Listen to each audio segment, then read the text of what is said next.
तुमने भारत के युवाओं के मुकद्दर को बर्बाद कर दिया। भारत के युवाओं का बेरोजगारी का 45% है और मोदी जी कह रहे कि मैं बायोलॉजिकल पैदा नहीं हुआ। आप अंदाजा लगाइए, मोदी जी कहते हैं कि भारत के 17 करोड़ मुसलमान घुसपैठी है। आप घुसपैठी है? कितने घुसपैठी हाथ उठाओ। मोदी जी बोल रहे हैं कि घुसपैठी है और मोदी जी बोलते हैं कि मुस्लिम महिलाएं ज्यादा बच्चे पैदा कर रही हैं। मोदी जी आप भूल गए कि आपके पप्पा ने 6 बच्चों को पैदा किया। अमित शाह की 6 बहनें हैं और आरएसएस वाले जो जिंदगी में शादी नहीं करते या करते नहीं मालूम, उनकी जिंदगी जरा गड़बड़ रहती है। के 11 भाई बहन थे और आज मोदी जी बोलते हैं कि बच्चे ज्यादा पैदा कर रहे हैं। मोदी जी कहते हैं कि जुमे के दिन झारखंड में छुट्टी दी जा रही है।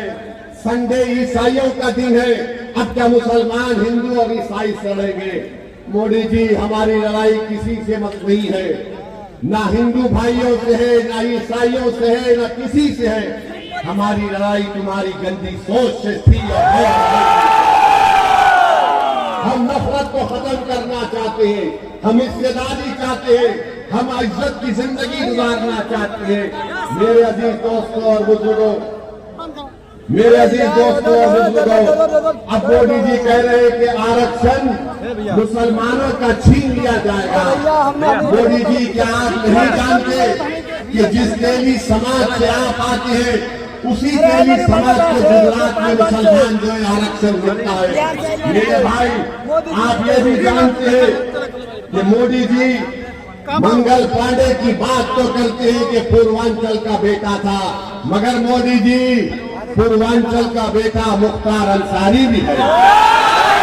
वो मुख्तार अंसारी जिसने अंग्रेजों के खिलाफ अपना सब कुछ कुर्बान कर दिया, मगर मोदी जी मुख्तार अंसारी के बारे में बात नहीं करना चाहते। मेरे अजीज दोस्तों और बुजुर्गों, आरक्षण लेने की बात भारत के प्रधानमंत्री करते हैं। आप जरा सी भी कोताही करेंगे तो आप नरेंद्र मोदी को कुशीनगर से कामयाब करने का काम करने जा रहे हैं। तो आपसे हम हाथ जोड़कर अपील कर रहे हैं, आपसे हम हाथ जोड़कर अपील कर रहे हैं कि जरा सी भी गलती मत करिए। आप अपना वोट का इस्तेमाल मेरे बड़े भाई स्वामी प्रसाद मौर्य के हक में करिए। गन्ना किसान उनका निशान है। मेरी आपसे गुजारिश है, आप इतनी बड़ी तादाद में यहां पर आए हैं, हम ये चाहते हैं कि आपको एक पैगाम दिया जाए। आप ये सोचिए कि भारत की पार्लियामेंट में मोदी के खिलाफ अगर एक असदुद्दीन ओवैसी और इम्तियाज जलील खड़े होकर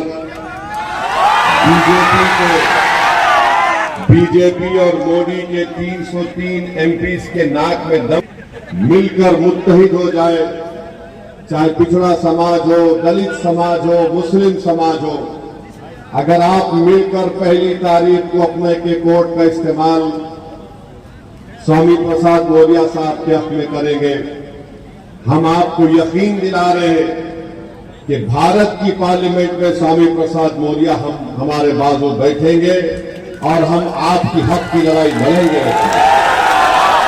हम आपको इस बात का वादा कर रहे हैं कि पार्लियामेंट के दरो दीवार को ओवैसी और स्वामी प्रसाद मौर्य, अख्तर उल ईमान और इम्तियाज जलील और पीडीएम के तमाम उम्मीदवार पार्लियामेंट की दरो दीवार को हिला के रख देंगे और पिछड़ा दलित मुस्लिम समाज के इंसाफ के लिए लड़ेंगे।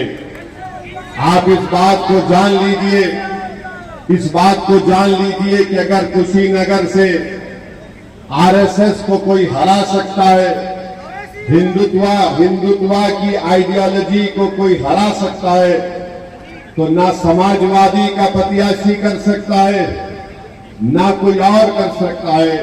उसका नाम स्वामी प्रसाद मौर्य है।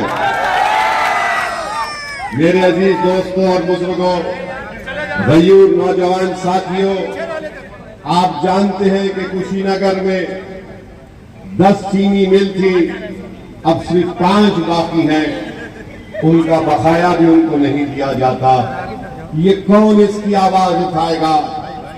इस जगह पर रेलवे की लाइन नहीं है और मोदी जी ने क्या कहा था, मैं 100 दिन के अंदर तमाम चीनी मिल खुला दूंगा। आपको याद है नहीं है? बताइए, नरेंद्र मोदी दुनिया का सबसे बड़ा झूठा है या नहीं है? कितने 100 दिन जाकर कितने दिन हो गए? यही नरेंद्र मोदी की खूबी है कि झूठ इतना बेहतरीन तरीके से फेंकते हैं कि दुनिया के सारे झूठों को एक तरफ बिठा दो और एक तरफ मोदी को बिठा दो तो मोदी इलेक्शन जीत जाएंगे। तो मेरी आपसे अपील है, बिल्कुल आप करेंगे। मेरी आपसे एक गुजारिश है कि यहां पर बहुत से मसाइल हैं कुशीनगर के इस पार्लियामेंट क्षेत्र में। आपको एक बेहतरीन और काबिल और एक बहादुर सांसद की जरूरत है और मेरी नजर में स्वामी प्रसाद मौर्य से बेहतर आपके लिए कोई आपका उम्मीदवार नहीं हो सकता।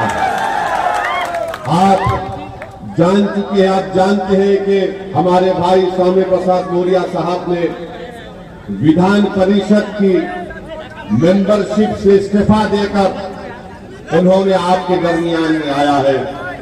अगर वो चाहते तो विधान परिषद की अपनी मेंबरशिप को बरकरार रखते, मगर मैं उनके उसूल की सियासत को सलाम करता हूं।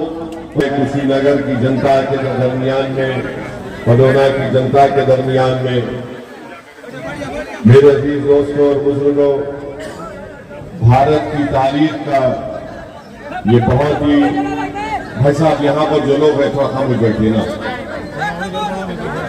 भारत की तारीख का सबसे अहम ये पार्लिमानी चुनाव होने जा रहा है। आपको अपने वोट का इस्तेमाल करना है और ये वोट आपके लिए एक अमानत है। इस अमानत का आपको सही इस्तेमाल करना है।